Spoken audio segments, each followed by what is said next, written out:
With the fall hunt starting already and the fall and winter season really getting to kick off soon, or beginning to kick off soon, I thought it'd be a good idea for this week's Tip Tuesday to talk about traveling home with your trophy as well as your meat. There's not a perfect way to do anything. There's not one right and one wrong.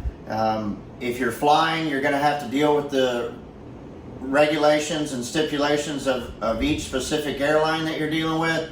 If you're driving, it gives you a little more freedom and it's a little easier to bring more stuff, but it's going to take you more time. So again, not one right and one wrong, but if you're traveling by air, you're going to have to figure out how to get the cape and the cape and horns home, and then the meat home. On my Dall sheep hunt, I brought the horns in my backpack.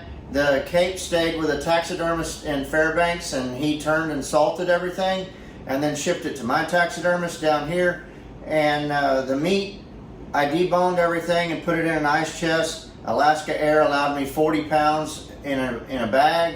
So I deboned everything, weighed the cooler with the meat in it, got it up to like 39.5 pounds, and then put everything in the freezer and froze the meat inside of the cooler, and then taped it up real good and didn't have any problems. 30,000+ feet, it's real cold in the bottom of a plane, so that's not an issue.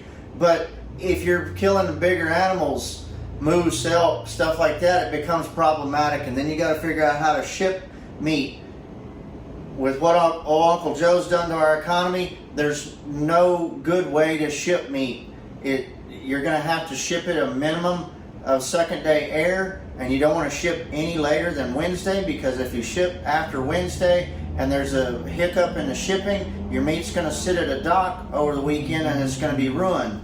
So shipping meat becomes problematic and expensive. You know, fuel prices are through the roof, and it's just something you got to deal with. But a lot of the animals that we shoot are great meat, and we want to get the meat home, so you got to try and figure that out if you're flying.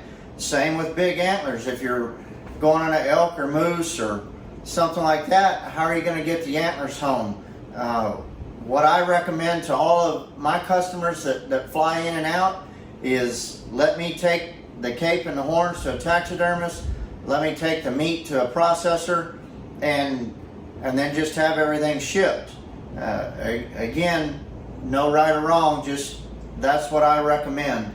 If you're driving, as it gets cold or colder in the year, if you're driving, especially if you're driving a truck or Suburban or something like that, once you get that animal cold and dry and it gets a crust on it, leave the hair on it. God made the hair as insulation, and when you get him cold and dry, with that hair on it, it's going to travel great with the hair on. So leave the insulation that God gave it, throw that sucker in the back of your truck, and head on home. I mean, you can, as long as it stays cold and dry, you're good for, depending on where you're going, at least a day or so. Problems start to arise when it gets wet. So you don't ever want to get your cape wet after it comes off the animal. If you do, you need to dry it out as soon as possible. I did rinse my Dall sheep cape out, but it was a glacier stream and it was barely above freezing. It was literally coming right out of the glacier, so there wasn't any bacteria in the water, and it didn't hurt the cape because it doesn't induce bacteria onto the cape and cause it to slip. So there's things you got to think about. But if you're driving, especially as it gets cold, if you're hunting south and it's cold in the south, throw that sucker in the back of your truck and head home, because it's not going to be warming up as you're going north, or typically not. So, but think about all of these things before you get to your destination, before you get on your hunt. Plan for that. Ask your outfitter questions. Talk to different processors. Talk to different taxidermists. And figure something out that's going to work for you. And then that way you have a plan when you get there and you're prepared.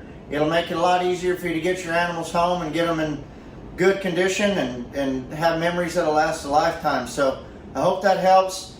I hope all y'all have a great fall and winter season. Safe travels while you're hunting. If you got any questions, or if I can help with anything, or you're wondering how to travel with some animals, feel free to give me a call. I'll be happy to help as much as I can. Y'all take care. Have a good one. Adios.